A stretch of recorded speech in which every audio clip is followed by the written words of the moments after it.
Essa semana saiu na newsletter do Deschamps, a newsletter mais famosa de tech do Brasil, um suposto algoritmo chinês que melhora 800 vezes o desempenho de algoritmo. Será que isso existe? Será que isso existe? Bem, hoje a gente vai investigar mais a fundo isso e eu, como Wayne Dev do desempenho, né, me sinto intimado a falar sobre esse assunto. Tanto que uma coisa que eu fiquei muito feliz, galera, é que eu recebi isso daí em muito lugar. O Cirqueira mandou aqui no nosso Discord, né? O print do LinkedIn. Eu recebi pelo menos 3 vezes no Instagram esse print. Só hoje, tô gravando aqui no dia 4. Amanhã é meu aniversário, dia 5 aí, que dia que vai sair. Me deseja de feliz aniversário, por favor. Vamos investigar mais a fundo essa história. Então, para quem não me conhece ainda, eu sou o Wayne Dev do Desempenho e produzo conteúdo de baixo nível aqui nas redes. Fico dando pitaco, fico falando do meu trabalho e do trabalho dos outros, que é para isso que produção de conteúdo serve, né? Julgar não só o seu trabalho, como principalmente o trabalho dos outros, que é muito melhor que você julgar o seu próprio trabalho, né? E, enfim, depois dessa introdução meio maluca aqui, vamos para notícia, para o que rolou. Eu recebi isso daqui, como eu disse, em vários lugares, e o Felipe Deschamps postou aqui no LinkedIn, então vamos roubar o conteúdo dele, né? 800 vezes mais rápido. Algoritmo chinês aumenta desempenho de GPUs NVIDIA. Algoritmo desenvolvido na China aumenta em até 800 vezes o desempenho de GPUs NVIDIA. A instrução foi elaborada para melhorar a eficiência de simulações baseada na peridinâmica, método utilizado em setores como engenharia civil, para analisar falhas de materiais, fraturas e falhas. Para isso, pesquisadores utilizaram a tecnologia CUDA da NVIDIA para otimizar o gerenciamento de memória do chip. Os testes foram conduzidos em RTX 4070, o que pode eventualmente reduzir dependências de clusters de altos desempenhos elevados. Antes de começar e falar da notícia, para quem achou que eu falou grego aqui, não entendeu nada, CUDA, NVIDIA, RTX, calma aí, vamos explicar rapidinho o que é cada ponto. E para fazer essa explicação, deixa eu pegar alguns pontos aqui, né, e para o nosso VS Code. Primeira coisa, GPU, placa gráfica, acho que isso daí todo mundo está cansado de saber, mas instrução elaborada para melhorar a eficiência de simulações baseadas na peridinâmica. Eu não sei o que é peridinâmica, mas eu sei o que é simulação, porque eu sei o que é simulação porque eu trabalho com isso, eu ganho dinheiro com isso, eu tenho uma empresa que a gente faz desenvolvimento de software para simulações. E uma coisa que eu posso adiantar para vocês e deixar bem claro é que são muito comuns ganhos de desempenho consideráveis mesmo, nesses pulos de 10, 100 vezes, devido a mudanças de algoritmos, mudanças de modelagens e avanços científicos em certas áreas. Então não é só a GPU que fica mais rápida, é também a gente que fica mais inteligente e descobre algoritmos melhores para fazer as coisas. E eu vou mostrar um exemplo de coisas que eu fiz, por exemplo, que melhoraram o desempenho do paradigma que eu trabalho. Mas enfim, são simulações aqui na peridinâmica. Se tiver algum engenheiro que sabe o que é isso, comenta, por favor. E aqui, ó, para isso, pesquisadores utilizaram a tecnologia CUDA da NVIDIA. O que é CUDA? CUDA é uma framework da NVIDIA para programação em GPU. Então, o que acontecia, né? Lá nos anos 2000, quer dizer, a GPU surgiu para quê? Né? A GPU é Graphics Processing Unit, é uma placa de processamento gráfico. Então ela serve para colocar coisa na tela, fazer coisa gráfica. Só que o pessoal descobriu, pô, dá para fazer continha com isso daqui. Só que como a GPU surgiu para fazer coisa gráfica, ela só tinha suporte para textura, só tinha suporte para colocar coisa na tela. Então o pessoal começou a transformar as continhas matemáticas, as multiplicação de matrizes em imagem, em vídeo, em algum processamento de shader para conseguir usar GPU. Daí o CUDA veio e facilitou muito a nossa vida. Inclusive eu tenho um vídeo só sobre isso, vou deixar aí na descrição que eu conto melhor essa história de como as GPUs evoluíram, né, para ter um propósito geral. E CUDA foi o primeiro framework que bem revolucionou a área, assim, permitiu a gente usar as capacidades da GPU não só para a questão gráfica, mas para computação genérica. E até hoje é o framework mais famoso que tem para isso, tá? De longe é o mais famoso que tem. A AMD está desenvolvendo dela. Não chega aos pés do CUDA. Tem o OpenCL? Tem. Não chega aos pés do CUDA também o ambiente. Por isso que todo mundo... Por isso que eu ainda tô preso com a NVIDIA também, né? Por favor, AMD e pessoal do software aberto trabalhem para eu conseguir sair do CUDA. Façam um ambiente melhor, por favor. Então, voltando. Utilizar a tecnologia CUDA da NVIDIA. Lembrando que isso aqui é só para placas da NVIDIA, né? Para otimizar o gerenciamento de memória do chip. Aí, gerenciamento de memória, a gente pode falar de bastante coisa, mas a questão de memória, e é é extremamente relevante para algoritmos. Por exemplo, o algoritmo que eu trabalho, o método que eu trabalho, ele é limitado por memória. É a latência, não, é o throughput de memória que, em geral, limita o desempenho dele, se falando da maioria das GPUs e da maioria das aplicações deles. Os testes foram conduzidos em uma RTX 4070, que pode eventualmente reduzir a dependência de clusters de alto desempenho e custo elevado. A RTX 4070 aqui, ela é uma placa de casa, né? Uma placa que você pode ter aí. Eu, por exemplo, eu tenho uma 3060 aqui no meu PC. Você pode, no seu PC de casa, simular, fazer uma simulação dessa tal de dinâmica aqui. Então, a NVIDIA não precisa mais vender. Quer dizer, você não precisa mais comprar as placas da NVIDIA de workstation. De workstation não, de cluster. Que são extremamente mais caras, extremamente superfaturadas. Galera, se vocês acham caro essas placas RTX, essas placas gráficas, vocês não têm noção do quanto é o preço de uma placa de cluster, da linha Tesla, né? A linha Tesla, que é a linha de computação científica da NVIDIA. Inclusive, a NVIDIA mudou o posicionamento dela em 2016, se eu não me engano, ou 2017, porque ela falava, não, você pode usar RTX também para simulação. Daí eles falaram, pô, ninguém tá comprando RTX, né? Ninguém tá comprando, quer dizer, Tesla. Acho que não pode mais, né? E daí eles mudaram o posicionamento que não pode usar agora as placas de gráficas para fazer simulação. Eles não cobram garantia, nem dão nada. Então, essa é a relevância de você conseguir fazer uma melhoria de desempenho, né? E usar uma placa doméstica para fazer a simulação. Em contrapartida, usar uma placa de cluster, uma placa da linha Tesla. Por fim, aqui as informações são do site Stone Hardware. Ele não deixou o link, mas eu achei aqui o link. E vamos ver rapidinho aqui, conferir as matérias antes de entrar mais a fundo no que importa, né? Aqui é só comentando por cima. Então aqui, algoritmo chinês afirma aumentar o desempenho da GPU NVIDIA até 800 vezes para aplicações científicas avançadas. O Alvin permite novas soluções para desafios mecânicos complexos em vários setores. Isso é verdade, quando a gente aumenta o desempenho, isso permite que a gente atinja uma gama muito maior de aplicações. Uma coisa importante aqui, ó, afirma aumentar, né? O algoritmo chinês afirma aumentar. E eu amo essas fotos, assim, que, pô, sempre quando é da China tem a foto da China aqui. Agora, se é dos Estados Unidos, não tem a porra da foto dos Estados Unidos aqui, mas tudo bem. Quando pesquisadores da Universidade Mitsubishi de Shenzhen, uma colaboração com Moscou e o Instituto de Pequim, desenvolveram um novo algoritmo computacional que pode aumentar significativamente a eficiência da dinâmica 800 vezes e assim por diante. Aqui, introdução, paredinâmica é amplamente utilizada para prever falhas materiais na indústria aeroespacial, engenharia civil e aplicações militares. Então, é o pessoal que tem grana, né? O que isso quer dizer? Quer dizer que, ó, indústria aeroespacial, engenharia civil e aplicações militares, quer dizer que quem financia isso daqui tem dinheiro. Isso daqui é bem importante tratando de ciência, tá? Se você vai para um ramo que não tem ninguém financiando, boa sorte. Muito boa sorte. Agora, quando rola militar por trás, quando rola aeroespacial, quando rola dinheiro de verdade por trás, aí tem bastante avanço. E aqui, ó, no entanto, as simulações tradicionais de DP exigem recursos computacionais significativos, tornando os estudos em larga escala lentos e impraticáveis. E isso é muito verdade.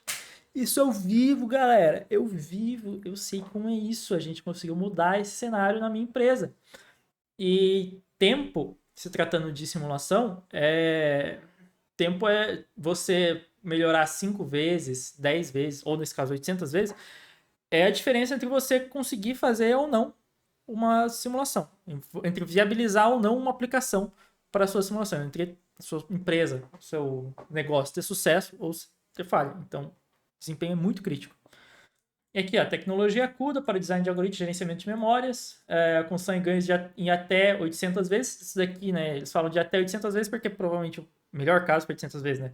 Na média, sei lá. Aí, ó, comparado com programas seriais tradicionais, desempenho 100 vezes mais rápido que os programas paralelos baseados em OpenMP. Então, o OpenMP fica 8 vezes e os ganhos são em vezes. Então, pelo que eu entendi, eles vão da CPU para GPU.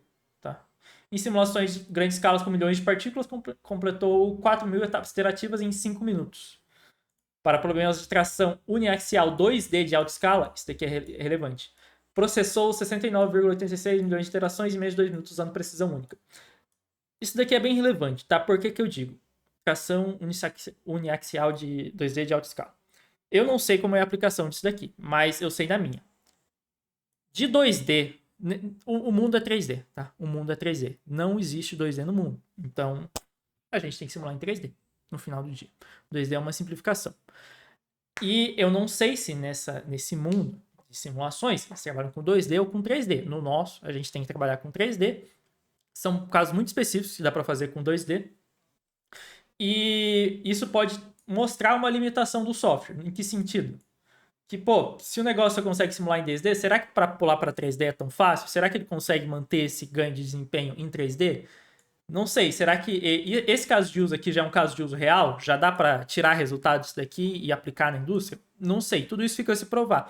Isso é bem comum quando a gente está tratando de avanço na ciência, que assim, você tem um avanço, esse avanço é aplicado para um nicho, esse avanço é aplicado para dentro de um escopo limitado, né? Mas você não consegue atingir tudo que, por exemplo, você não consegue fazer, por exemplo, tudo que o programa de CPU fazia. Mas você já consegue fazer, você já tem uma prova de conceito que dá para melhorar bastante o desempenho. Isso já é um puta caso. Mas para você pular de fazer uma coisa para fazer várias, não é fácil. Não é nada fácil, tá?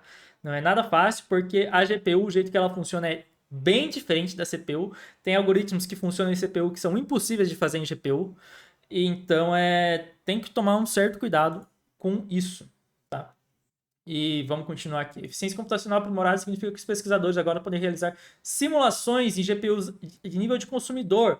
Quer dizer o quê? Quer dizer que o pessoal da China, mesmo sendo embargado pelos Estados Unidos, conseguem usar as workstations deles lá de RTX para fazer simulação. Igual o DeepSeek. Igual o DeepSeek, né? Em vez de depender de clusters de computação caros e de alto desempenho. Isso tem amplas implicações para indústrias que exigem análise detalhada dos materiais incluídos, espacial defesa, engenharia e fabricação, pesquisa militar, como eu falei, o pessoal que tem dinheiro. Né? Capacidade de obter simulações de alto desempenho em GPUs amplamente disponíveis também reduz a dependência de tecnologia estrangeira restrita, como eu disse. Mesmo com embargo, né? Conseguem fazer. Dadas as restrições comerciais e sanções em curso. Este desenvolvimento também marca um passo significativo na mecânica computacional, permitindo simulações mais rápidas e acessíveis para aplicações de ciência, engenharia e defesa de materiais. Acho que não é defesa de materiais, mas enfim. O estudo foi publicado notavelmente no Chinese Journal of Computational Mechanics em 8 de janeiro de 2025. A equipe pesquisa acredita que essa otimização pode se estender além da peridinâmica, melhorando o desempenho da GPU para outros cálculos científicos. Eu não vou entrar na questão, mas tipo assim, tem que ver se esse paper aqui, se esse journal, quer dizer, ele tem um qualis bom, se passar por revisão, enfim, tem que confirmar. Tudo isso é assim confirmar. Mas, massa resultado, vou supor que isso aqui é verdade. E, dito tudo isso, deixa eu mostrar um pouco do meu caso e como a gente faz, como que a gente pode chegar nesses 800x. E como que, pô, o Felipe deixando não tá passando fake news, né? Mas você com certeza consegue aumentar consideravelmente as comparações que você faz e alargar esses números. Mas você também consegue ganhos muito consideráveis com mudanças de modelagem. E eu vou mostrar um exemplo que eu fiz. Eu fiz não. Meu grupo fez. Então aqui, como de praxe, né, o que eu gosto de usar? Eu gosto de usar o Chips and Cheese. Esse blog aqui é maravilhoso, galera. E eles publicaram recentemente esse post aqui, Sizing Up MI300A GPU. É uma GPU da AMD. Uma APU, na verdade, né, da AMD. E em que eles fazem vários plots de comparação. Esse site que é muito bom para fazer isso. E tem muitas comparações aqui com dados da NVIDIA, dados teóricos e práticos, né, medidos.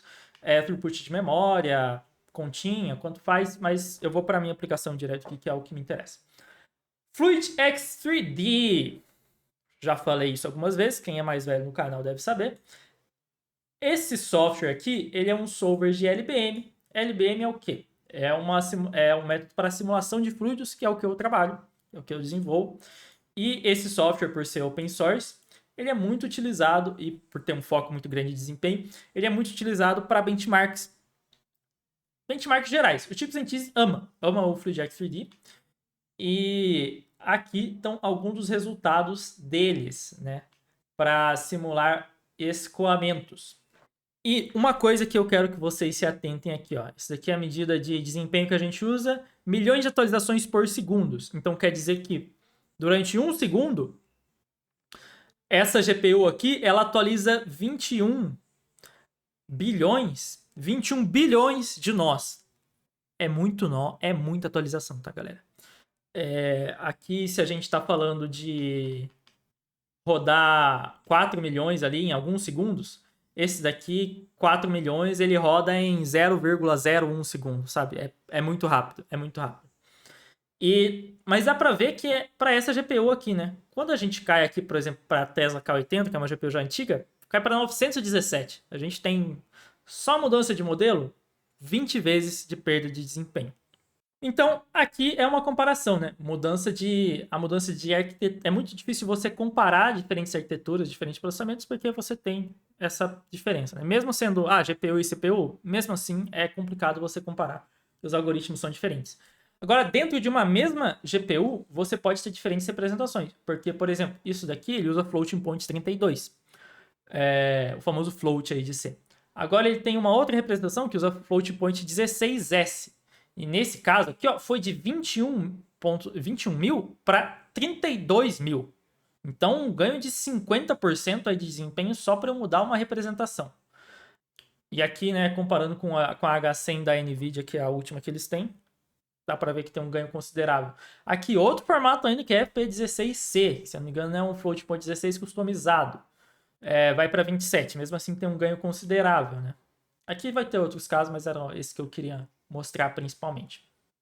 O que eu quero dizer com isso? Eu posso, para eu justificar que eu tenho um ganho de 800 vezes, eu posso pegar e comparar o meu melhor caso aqui, por exemplo, esse daqui de 32 mil, com o pior caso de uma K80 ou de uma outra placa. E essa é uma maneira da gente mentir. Não mentir, mas vamos dizer assim, colocar a informação de uma maneira que a gente seja beneficiado, né? Colocar a informação de uma maneira que a gente seja beneficiado. Tanto que aqui eles falam de um ganho de até 800 vezes.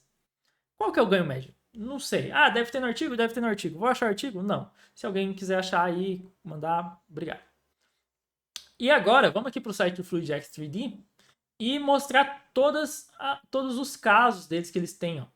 Eles têm aqui muitas GPUs comparando, muitas GPUs. Isso aqui são resultados de benchmark que o pessoal manda para eles e eles disponibilizam aqui no site. E dá para ver que aqui no topo, ó, tá M1300X com um desempenho máximo de 38 mil. 38 mil é muito, tá? 38 mil é muito nessa versão aqui de FP32 e FP16. Agora, dito isso, esse desempenho, eu consigo usar ele para um caso de uso real? Não. Não, infelizmente eu não consigo. Por que eu não consigo? Porque quando eu vejo os plots dos gráficos do FluidX 3D, a qualidade disso aqui não me serve. Eles têm um artigo aqui, não vou discutir isso agora, mas basicamente esse dado aqui, para mim, é muito rápido. Beleza, fazer uma conta que não é tão precisa rápido, para mim tanto faz, não consigo usar. Esse daqui eu já consigo. Então, por exemplo, se eu fosse considerar desempenho real, eu consideraria esse caso aqui, mas eles podem divulgar muito bem esse daqui. Divulgar tranquilamente o caso de 38 mil aqui como o máximo de desempenho deles. E eu não consigo nem dizer o quão absurdo esse número é muito absurdo. Esse número é muito absurdo. Você termina simulações gigantes, com, sei lá, um cluster com um monte de CPU, demoraria uma semana, você termina ela em 1 hora. É esse nível aí o ganho de desempenho que você tem. E se a gente pegar, por exemplo, a linha das GPUs de workstation, né? Por exemplo, se a gente pega 4070 aqui, ó, a gente já cai para 2646, 4548, 5016. Então dá para ver que o desempenho não é mais aquelas coisas, né? Apesar de ser rápido pra cacete isso daqui ainda, tá? Isso daqui, não resolve em 1 hora, resolve em 10. Porra, tá rápido pra caramba ainda. Você de computação que pode achar 10 horas demorado? Não, é bem rápido 10 horas, tá? 10 horas é bem rápido para fazer uma simulação. Mas colocado isso, né? Além de ter essas diferenças aqui, o que é uma coisa que não tem aqui, que isso aqui vocês não vão achar. Isso aqui vocês não vão achar aqui na comparação. Tá, essa simulação aqui é a mais simples possível. E se eu quiser adicionar multifásico? Se eu quiser simular dois fluidos diferentes, um junto do outro? Se eu quiser adicionar questão térmica, como que fica? Como que fica? Porque isso deixa a minha modelagem mais complexa. Isso aumenta as continhas, isso aumenta as necessidades. Como que cai o desempenho? Não sei. Não sei. O que eu posso adiantar é que cai. Cai consideravelmente. E eu sei disso porque a gente tem testes internos no nosso software que a gente mostra que se a gente desativa tudo, a gente chega num desempenho de, por exemplo, 4.000. Aí ativa tudo, cai 10 vezes. Porque Porque é isso. Porque é isso. Você adiciona modelos, modelos ficam mais complexos, o desempenho fica mais complexo, a aplicação, né, fica mais complexa, como todos os algoritmos ficam mais complexos, demandam mais operações, e isso faz com que o desempenho caia. Mas você tem que resolver aquilo para simular. Então, quando a gente está falando de desempenho, uma coisa muito importante que a gente tem que saber é, tá, qual o problema que eu estou resolvendo? É o mesmo problema, que é 800 vezes? Não sei. Não sei. Tem suporte para tudo? Não sei. Serve para as mesmas coisas? Ou é capaz de chegar lá? Também não sei. São todas coisas a ficar abertas, a se perguntar, para a gente saber. Mas, é claro, em momento algum eu quero desmerecer aqui para. Cara, é uma puta conquista isso. Mas a gente tem que ter muito cuidado quando a gente vai ver isso mais a fundo para entender se a gente consegue utilizar aquele resultado num caso de uso prático, para não ser aquele negócio, pô, eu faço conta super rápido. Ah, quanto que é 2 mais 4? 2 mais 4 é 10. Ah, fiz errado, mas é rápido. Não importa. Muitas traduções de desempenho às vezes caem nesse limbo, né? Faz um negócio muito rápido, mas que não serve para nada. Então, tanto faz. Então, tanto faz se é rápido ou se é devagar. E quando a gente vem para CPU aqui, por exemplo, se a gente pega um. Vamos pegar aqui um Core 9 ou alguma coisa de última geração aqui. Ó, um 14.000 Core 9. O desempenho aqui ó, de 443. Isso daqui usando multithread, tá? Isso daqui é usando OpenMP, provavelmente. Então, mesmo uma GPU de entrada aí, você pegar uma 1080p, acho que já vai dar mais que isso. 1080.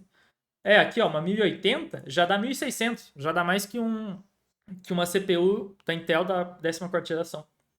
E se Deus quiser, não oxidou, né? E aqui, para passar um pouco para vocês, o foco do FluidX 3D, ele não é tanto precisão na questão de resultados, tá? É principalmente gerar animação e renderização em tempo real. Isso daqui é bem massa, tá? E aqui, ó, 117 bilhões de células. Isso daqui é muita célula, mano. Isso daqui é muita célula. Essas simulações aqui, sei lá, se tiver 50, 100 milhões de células, são simulações gigantes. São simulações gigantes. E para falar um pouco da minha contribuição para essa área, né? Por exemplo, de uma maneira que a gente ganhou isso daí. Tem esse paper aqui, é a implementação em GPU para a representação do LBM por momentos. O que isso quer dizer? Nada, não vou explicar aqui. Mas o que é o ganho, né? O que é o ganho disso daqui? O ganho disso daqui é em memória. Galera, esse método aqui, ele reduz os requisitos de memória das simulações em mais de 50% na prática, para as simulações que a gente faz. Então, imagine que você precisava de 40 GB para fazer uma simulação. Agora você precisa de 20. Isso daí permite que você faça. Ou que na sua GPU coubesse 100 milhões de elementos, agora cabe 200. Isso permite que você faça simulações maiores. Fica mais rápido também esse método, tá? Por usar menos memória. Então, com isso, você, com uma workstation de casa, você consegue fazer uma simulação que antes você não era capaz de fazer. Tá? Que antes você não era capaz de fazer e agora você consegue fazer isso no workstation de casa porque teve um avanço técnico que permitiu esse ganho. E para mostrar aqui uma comparação para vocês, por exemplo, ó, esse método aqui que a gente está trabalhando, na A100, que é uma GPU, ele chega a 10.535 aqui miloops, que é a medida de desempenho. Se a gente for pegar aqui na A100, ó, daí vocês vão... Olha como que a gente pode ser enganado. Vamos pegar aqui, ó, a 100 de 40 GB. Ó, daí ele fala assim, pô, 16 mil? Cara, então, nossa, é uma bosta, né? Tá muito mais lento. 10 mil, mas não. Por que que aqui é 16 mil? Porque ele tá usando esse daqui de qualidade que não serve para mim. Esse daqui não tem resultados bons na parte teórica. A gente tem que pegar esse resultado aqui se a gente quiser comparar de uma maneira justa. Que é o de floating point 32 salvando e da maneira aritmética também. Que aqui já passa para 8 mil. Ou seja, o nosso é ali 20% mais rápido do que os resultados dele. Então percebam, quando a gente está se preocupando com desempenho, com comparações, tem muitos detalhes, muitos detalhes. E percebam que, tipo assim, não é só eu chegar e jogar e ver um método que é um número. Ah, fez simulação X e ficou tanto mais rápido que a mesma simulação em outro algoritmo, em outro software. Não, eu tenho que entender do problema, eu tenho que entender as capacidades, de onde eu quero chegar, que problema que eu quero resolver. Por que tal feature tem ou não tem? É importante ou não? Tudo isso se torna bem relevante quando a gente está tratando de desempenho. Então, usei esse vídeo, usei esse clickbait para falar um pouco mais para vocês, conscientizar um pouco mais vocês de como que desempenho é um negócio complicado de se comparar. Se tratando de simulações é pior ainda, porque daí você tem que entender não só da parte de computação, como você tem que entender da parte de modelagem. E essa parte é o capeta, vou ser bem sincero para vocês, é o capeta. Aí você faz modelos de roofline, enfim, como for. Mas é isso. Ah, uma coisa, aquela K80 que vocês viram, 900, ó, a gente já chega aqui a 1000, 1087. Nessa comparação deles aqui, ó, 917, a gente chegou aqui a 1134, que é um ganho considerável também. E para passar para vocês a comparação disso aqui com o CPU, 800 vezes. Quando a gente tinha um algoritmo em CPU, galera, era mais ou menos 30, tá? 30 o desempenho que a gente tinha. Então foi de 30 para 10 mil, depois de alguns anos de desenvolvimento de algoritmos, modelagem, né? E de código também. E isso é muito massa você ver, né? Vamos ver quanto que dá o ganho, né? 10.800 divididos por 30 vai dar 360. Então a gente tem ganho 360 vezes. Mas dito isso, também, por último, agora finalizando mesmo. Se eu pegar e ativar os modelos, isso daqui também cai umas 10 vezes. Mas eu preciso ativar os modelos para simular o que eu quero simular. Ativar modelos de partículas, por exemplo, né? Isso aqui é o máximo teórico. O máximo que a gente conseguiu chegar, na verdade. E então é isso. Espero que vocês tenham ficado conscientes aí de como comparação é difícil. Felipe, valeu aí por trazer esse conteúdo, por mandar, por me incentivar a fazer esse vídeo. Vou voltar a fazer mais vídeos aí. E tchau, obrigado.